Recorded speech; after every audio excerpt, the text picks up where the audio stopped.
Olen Reijo Lahtinen, on tällä hetkellä 64-vuotias eläkeläinen. Eläkkeellä olen ollut jo pari kuukautta, eli vuoden alusta. Muutama vuosi sitten, itse asiassa 2006 alettiin vaimon kanssa pelaamaan golfia erään hyvän kaverin usutuksella ja näinpä siinä kävi sitten, että tämä homma vei.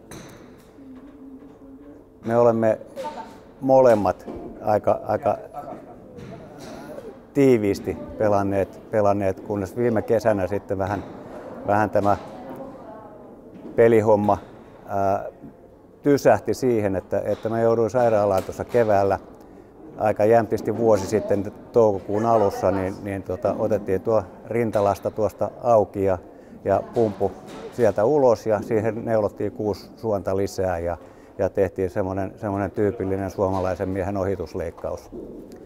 Se tietysti hillitsi vähän pelihaluja ja kun sitten ryhdyttiin oikeasti syyspuolella kierroksia pelaamaan, niin kävi sillä tapaa, että kaikki lyönnit oli 2-30 metriä lyhkäisempiä ja greenille tultiin aina sillä tapaa kauhean tohkeissaan ja ei siellä oikein osannut keskittyä ja näinpä ne pelihalut oli vähän semmosia pakonomaisia ja sitten tammikuussa olin tuolla Kuopiossa sydänkuntoutuksessa ja sinne sitten sain puhelinsoiton Teemulta ja Teemu kertoi, että mut on valittu tähän Mehiläisen golfkuntotiimiin, joka katsoin, että mulle se on lottovoitto.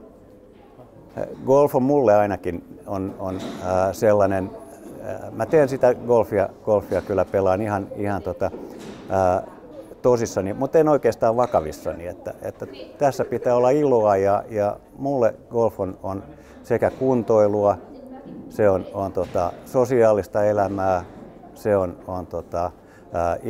osittain tämmöistä seura- ja järjestöelämää.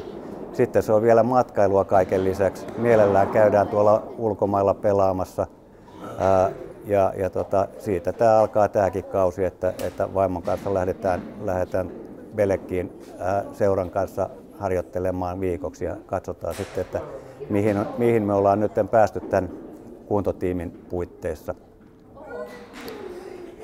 Mehän aloitettiin fyysisillä testeillä.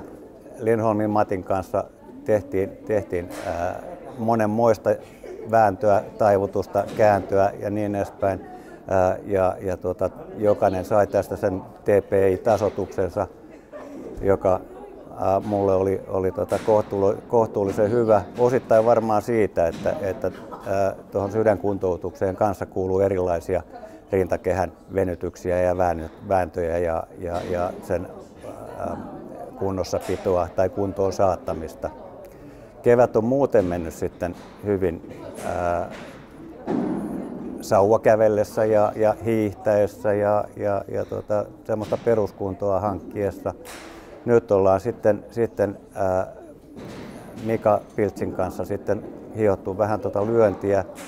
Ollaan löydetty sieltä mailan takaa rystysiä, jotka on mukava näkyä tuossa, kun aletaan backswingia tekemään ja sitten me ollaan keksitty, että ei tarvitse olla sillä tapaa kuplafolkkarimaisesti takapyörillä painollaan, vaan voi olla niin kuin nelivetoauto sillä tapaa hyvässä tasapainossa ja siitä se swingi sitten lähtee, kun muistaa sitten vielä kääntää sekä lantiota että hartioita että koko vartaloa ja vielä hankkia siihen oikein rytmi. Tältä kesältä mä odotan sitä, että mä pääsisin vihdoinkin takaisin siihen samaan tasoitukseen, mikä mulla oli. Nyt mulla on eväitä annettu sitten ja työkaluja lisäksi tässä sairauden aikana oli sitten kertynyt vähän ylimääräistä painoa ja painon pudotus on kanssa ollut siinä tavoitteena. Mä nyt yrittäisin saada sen händärini sinne 20 pintaan. Se on nyt tällä hetkellä 24 ja risat. Ja painon pitäisi pudota johonkin tuonne lähemmäksi 75, kun se on nyt alussa oli 84, että hyvässä mallissa me ollaan nyt menossa.